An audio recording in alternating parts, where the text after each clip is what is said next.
Laser Himalayas and की तो main boundary thirst जो है वो लेसर हिमालयस को शिवालिक से अलग करता है. That's why option number A is correct in this. If I will talk about the things कि main boundary thrust, let's say this is Himalayas, ठीक है, ये हमारा हो गया ट्रांस हिमालयस, ठीक है, ये ट्रांस हिमालयस, फिर ये ग्रेटर हिमालयस, फिर ये मिडिल हिमालयस एंड देन ये lesser Himalayas and then plains. Okay, so यहाँ पे अगर बात करें सबसे पहले ट्रांस हिमालयस और ग्रेटर हिमालयस के बीच में, सॉरी यहाँ पे आप लिख नहीं पा रही हूँ, ठीक है, तो इन दोनों के बीच में जो है इंडियन सैंगपो सक्सर जोन है, ठीक है. तो इंडियन सैंगपो सक्सर जोन किसके बीच में है? जो हमारा ट्रांस हिमालयस है और ग्रेट हिमालयस. ग्रेट हिमालयस और लेसर हिमालयस के बीच में क्या है? हमारा main central thrust. Lesser Himalayas और शिवालिक के बीच में क्या है? Main boundary thrust. एंड जो शिवालिक और प्लेन्स के बीच में क्या है? Himalayan frontal fault. So these are the faults जो हमारे सेपरेट करते हैं हिमालयस को अलग अलग उससे, ठीक है. So this is all about the 17th का option number A is correct. Now let's come to the 18th question. Where are more chances of desertification on earth? आप खुद बताइए, जब आपने पढ़ा होगा सेलुलर मॉडल्स जो होते हैं हमारे, ट्राई सेलुलर मॉडल पढ़े होंगे आपने अर्थ के, ठीक है, अर्थ जो है उसका ट्राई सेलुलर मॉडल जब आपने पढ़ा होगा कि जो ट्रेड विंड्स आती हैं, जो 30 डिग्री नॉर्थ और 30 डिग्री साउथ से आती हैं ट्रेड विंड, वो जाके इक्वेटर के पास आती हैं और उसके बाद वहाँ ईस्टर्न कोस्ट जो है हमारा, वहाँ पे क्या करती हैं? बारिश करती हैं. बट हमारा जो वेस्टर्न कोस्ट है कॉन्टिनेंट्स का, वहाँ पे बारिश नहीं होती. तो वेस्टर्न कोस्ट में क्या होगा? ऑब्वियसली डेजर्ट्स होंगे, ठीक है. तो कौन से डिग्री में मिलेंगे? 50 डिग्री लैटिट्यूड में नहीं मिलेगा, 70 डिग्री लैटिट्यूड में नहीं, 0 डिग्री में तो बिल्कुल भी नहीं मिलेगा, बिकॉज इक्वेटर के पास पूरा दिन बारिश और पूरा वो होता है, इक्वल प्रेसिपिटेशन और ये सब होता है. तो नियरली 23 डिग्री लैटिट्यूड जो है वहाँ पे हमको डेजर्टिफिकेशन ज़्यादा चांसेस हैं देखने को मिलेंगे. ओके, तो option number B is correct. Next आते हैं, arrange the following in order from west to east and choose the correct answer from codes given below. So these are the countries जो हमारी waste से east हमको generate बतानी है. तो सबसे पहले अगर हम बात करें तो लिस्बन हमारी सबसे फर्स्ट नंबर पे आती है. तो ऑप्शन नंबर बी और सी बस बचा हमारे पास. लिस्बन आती है, उसके बाद लिस्बन कहाँ पे है? पोर्टुगल में है, ठीक है. फिर उसके बाद लंदन आती है. लंदन कहाँ पे है? इंग्लैंड में. तो 2 और 1, तो 2 और 1 दोनों ऑप्शन में है, बी और सी में दोनों में है, तो बी और सी में से ही कुछ होगा. फिर थर्ड की अगर बात तो फ्रैंकफर्ट जो है वो जर्मनी में आता है और बेरूट जो है वो लास्ट में आएगा. तो option number B is correct. Okay, so Lisbon, London, Frankfurt and Beirut. So option number B is correct in this answer. Next आते हैं, अब आते हैं साइंस के कुछ क्वेश्चंस हैं, इंपॉर्टेंट क्वेश्चंस हैं. Consider the following of physical quantities: energy, power, pressure, impulse, temperature, gravitational potential. Which above the following is only a vector quantity? I hope you know the difference between the scalar quantity and the vector quantity. Both scalar quantity में अगर हम बात करें तो scalar quantity does have only magnitude, ठीक है, there is no direction in scalar quantity. But in vector quantity की अगर बात करें तो वहां पे दोनों होता है, मैग्नीट्यूड प्लस डायरेक्शन. तो ओनली वेक्टर क्वांटिटी की अगर बात करें तो इम्पल्स जो है is the only vector quantity यहाँ पे है. इम्पल्स जो है is the only vector quantity here, ठीक है. इम्पल्स जो है ओनली वेक्टर क्वांटिटी. तो option number A is correct. Pressure vector quantity नहीं है, pressure is an scalar quantity because it has magnitude, ठीक है, it has magnitude but no direction. Impulse, अगर टेम्परेचर की बात करें वो उसमें भी डायरेक्शन नहीं होता. तो कौन कौन सी वेक्टर क्वांटिटी होती है? वेक्टर क्वांटिटी जैसे फोर्स आप किसी डायरेक्शन में लगाओगे, that is vector quantity. Velocity मतलब बढ़ेगी, डायरेक्शन होगा, किसी डायरेक्शन में वेलोसिटी बढ़ रही है तो that is velocity. Acceleration, displacement, momentum, these are the vector quantity. But if we talk about the scalar quantity, energy, power, pressure, temperature, gravitational potential, these are the scalar quantities. So option number A is correct in 20 question. If the linear momentum, now let's come to the 21 question. If a linear momentum of a moving object changes by 2 times, then its kinetic energy will be changed by what factor? So very important question if we talk about in this. तो आपको पता है kinetic energy क्या होती है? Half mv square. Okay और momentum क्या होता है, momentum p is equals to mv, ठीक है, मास इनटू वेलोसिटी। अब काइनेटिक एनर्जी के फॉर्मूले में अगर हम p और mv को रखें तो m की अगर हम v की वैल्यू रखें यहाँ पे तो हाफ हो जाएगा m into p upon m का होल स्क्वायर, ठीक है। तो यहाँ पे क्या हो जाएगा 1/2, m से m कैंसिल, तो यहाँ पे हो जाएगा p स्क्वायर अपॉन 2m, ठीक है, p square upon 2m is the kinetic energy now. अब हमको बोला है मोमेंटम को अगर हम 2 टाइम्स चेंज कर सकते हैं तो यहाँ पे क्या हो जाएगा 2p का होल स्क्वायर अपॉन 2m, ठीक है, तो ये क्या हो जाएगा 4p स्क्वायर अपॉन 2m। तो काइनेटिक एनर्जी कितने टाइम्स चेंज हो गई, 4 टाइम्स चेंज हो गई। Okay, so this is the equation, आपको सॉल्व करना पड़ेगा अगर आपको क्वेश्चन दिया है, बट इसमें मैं इजी तरीके से यही बता सकती हूँ जितना हो सकता है। सो काइनेटिक एनर्जी कितने टाइम्स चेंज हो गई, 4 टाइम्स चेंज हो गई, ठीक है। So answer is what 21st का fourth is the answer, B is the answer, sorry B is the answer, kinetic energy will changes.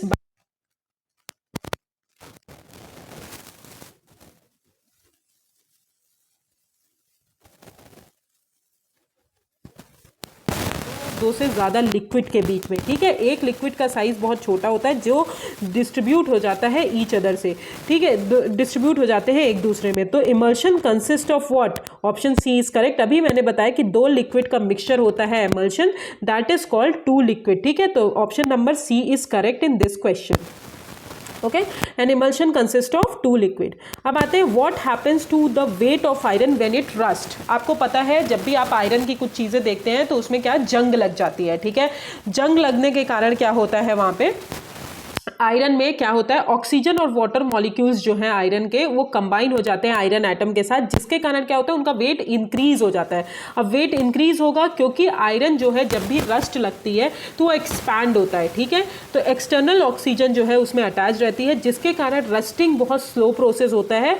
So wait जो है वो ग्रेजुअली इंक्रीज होता है, ठीक है। आप देखेंगे आयरन में तुरंत ही ऐसा नहीं है कि आप आज लाएं और कल ही हमारे में रस्ट हो गया, बट वो over a period of time वो बढ़ता है और वो ज्यादा होता है, तो it increases for a long time. Okay, तो what happens to the weight of iron when it rust, तो ऑब्वियसली कुछ चीज लग गई उसमें तो उसका वेट बढ़ जाएगा, ठीक है। तो आयरन का वेट क्या होगा, बढ़ जाएगा because of expansion of iron, because of oxygen and water molecules combined with the iron atom.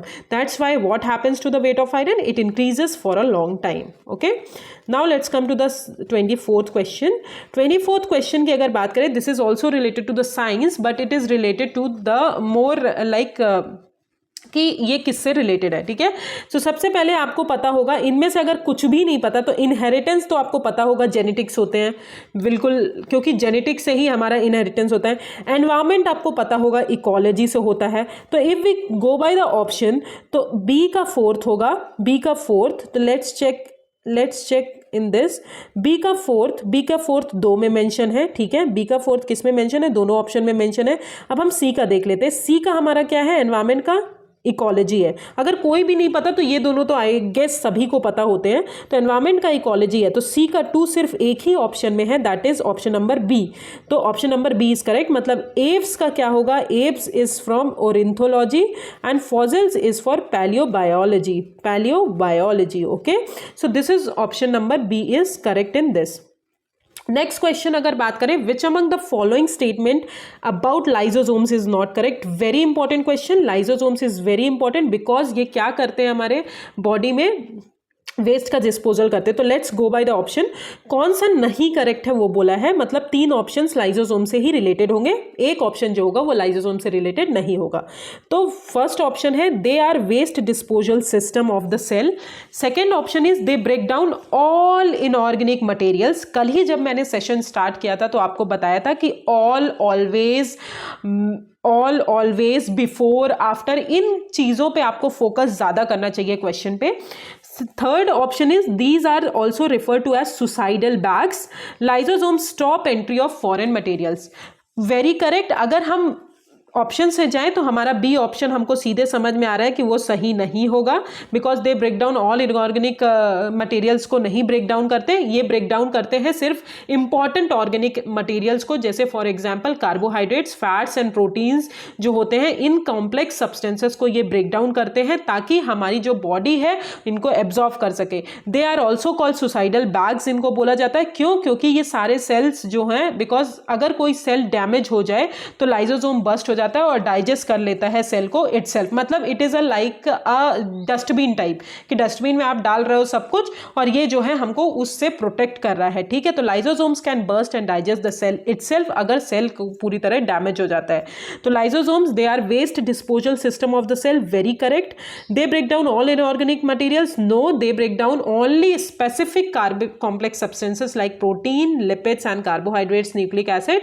They refer to as suicidal bags. क्यों सुसाइडल बैग्स बोलते हैं? बिकॉज अगर सेल डैमेज हो गया है तो सेल जो है लाइसोसोम्स बस्ट होगा और वो डाइजेस्ट कर जाएगा पूरी सेल्स को। Lysosomes stop the entry of foreign materials, very correct, okay. So option number B is not correct. On the basis of employment condition, these are the economics question. On the basis of employment condition, the economy is divided into first option organized and unorganized sector, private and public sector, seasonal and disguised sector, primary, secondary and tertiary sector. तो आपको पता होगा employment condition की अगर बात करें तो हमारी दो sectors में divide होती है, organized sector and unorganized sector. So option A is correct. Wait a second. Option A is correct. अब what is our organized and unorganized sector? Organized sector are those sector जहाँ पे employment condition जो होती है fix होती है, regular होती है, वर्कर्स को सोशल सिक्योरिटी मिलती है। जनरली ऑर्गेनाइज्ड और अनऑर्गेनाइज्ड सेक्टर की अगर बात करें तो सोशल सिक्योरिटी बेसिस पे डिवाइड किया है। ऑर्गेनाइज्ड सेक्टर में सोशल सिक्योरिटी मिलती है, अनऑर्गेनाइज्ड सेक्टर में कोई भी जॉब सिक्योरिटी नहीं होती। वर्कर जो है वो सेल्फ एम्प्लॉयड होते हैं, कैजुअल लेबर्स टाइप के होते हैं, उनको कितने भी वर्किंग आवर्स के लिए वर्क कराया जा सकता है। सो एम्प्लॉयमेंट कंडीशन के हिसाब से ऑर्गेनाइज्ड और अनऑर्गेनाइज्ड सेक्टर्स में डिवाइडेड है।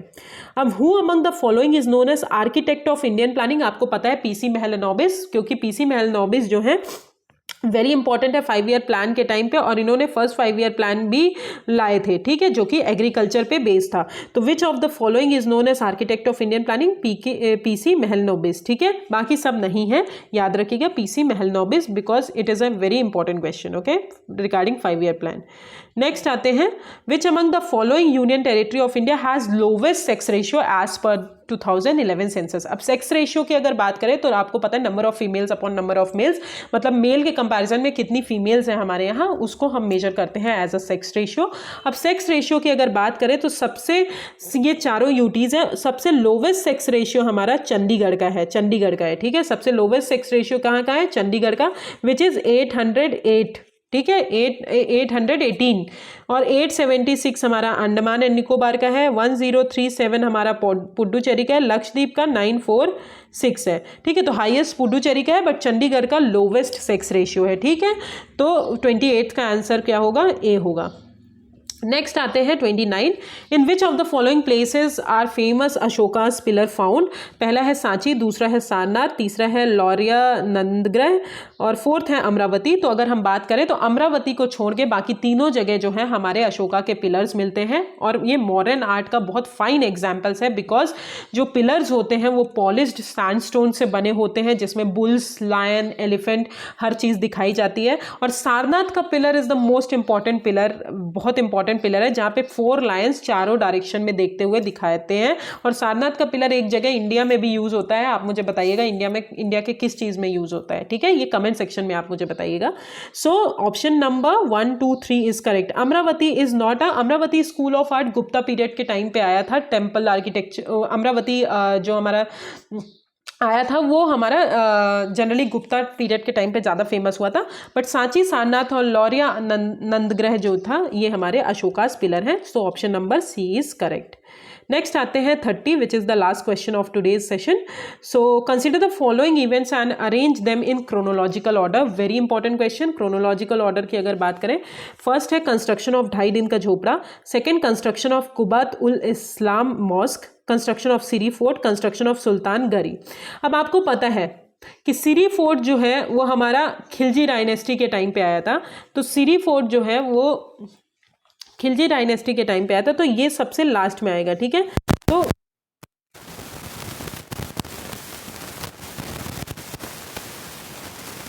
नंबर 3 किस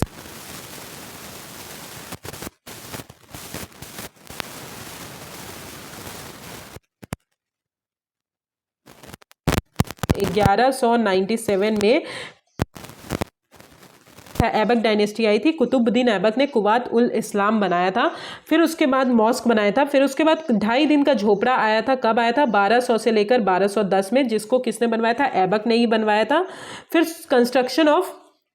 फिर आए थे कंस्ट्रक्शन ऑफ सुल्तान गरही, ये 1221 में बना था, ठीक है। 1231 में बना था, इल्तुतमिश ने बनाया था। फिर थर्ड आया था कंस्ट्रक्शन ऑफ सिरी फोर्ट, जिसको अलाउद्दीन खिलजी ने बनाया था, ठीक है।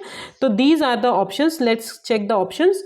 सो ऑप्शन नंबर पहले 2 आया था, फिर फर्स्ट आया था, फिर फोर्थ आया था, फिर थर्ड आया था। तो option number B is correct in this. Okay, so this is the last question of today's session. I hope आपको समझ आया हो। आपको जो भी चीज़ें नहीं समझ में आई हो आप कमेंट सेक्शन में बताइएगा, तो कल मैं उसको बता दूंगी अच्छे से। यस, माइक मैंने ठीक कर लिया है, मे बी आज माइक ठीक हो, ठीक है। Okay, so thank you so much. If you have any problem just comment me on the comment section. Thank you so much.